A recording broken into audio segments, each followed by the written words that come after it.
Listen, all I'm saying is that when I see a duck out in the wild, let's say a pond, and I've talked about this beforehand, a banana, is that a duck, to me, seems to be the only bird that has its life together.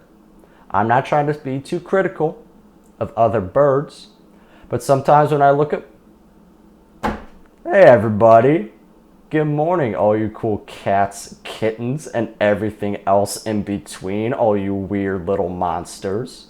I hope you're having a good day so far. You're gonna have an assignment in classroom today, everybody. In this video, I want to talk about the assignment that you're gonna see in classroom. It should be a Google Doc and then also some slides for you to take a look at.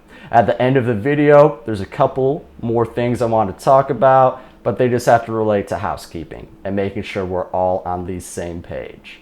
Now, when you take a look in Google Classroom today, you're going to see your assignment about haikus, a traditional form of Japanese poetry that's usually about nature.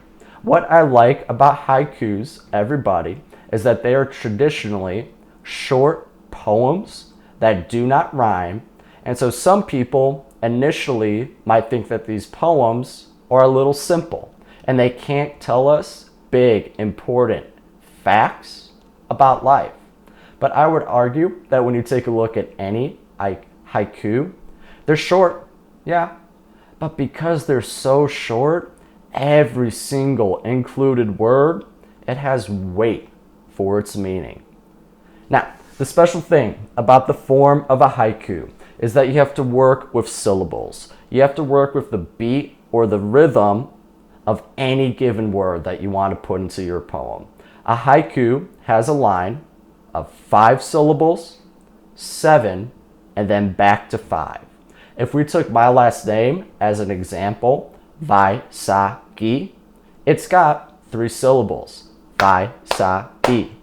We could do that rhythm test, finding that beat of the word with anyone that we want to use. So if I put Vaisaki in the first line of my haiku, we would need 2 more syllables to wrap that up. Maybe it would be something like Vaisaki is weird.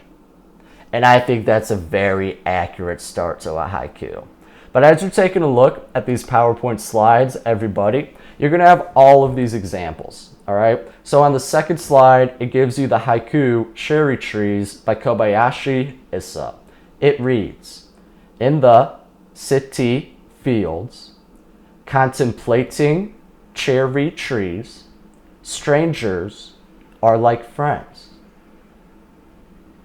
And I think that's very meaningful. You don't have to read it with so much stress on the syllables that I just emphasized, but at the same time, there is that rhythm and you can kind of start falling into it. This last example I'm going to talk about, it's on slide 3. It's called Worms. Taking a listen to it. At night, quietly, a worm under the moonlight digs into a nut.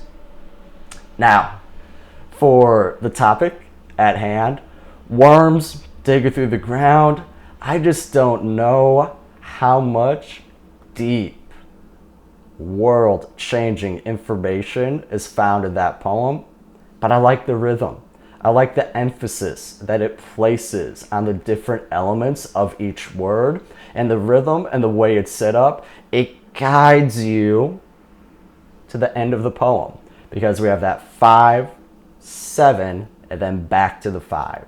So everybody, take a look at these Google slides about haikus. Telling you right now, when you open up that Google Doc for the actual assignment itself, I'm going to give you some space and I'm going to ask you to write at least one haiku. If everybody sat down today, I truly believe in my heart of hearts that we are all capable of writing 15, 20, 25 haikus because they're only 3 lines long. But you have to write at least one today for your assignment.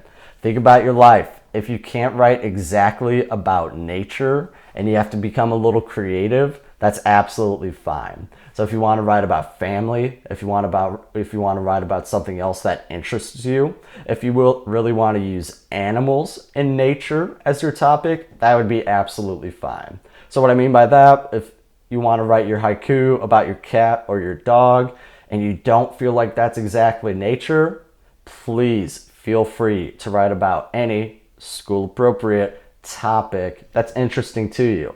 Because when we write poetry, if we become too restrictive, people get shut down and they can't do anything.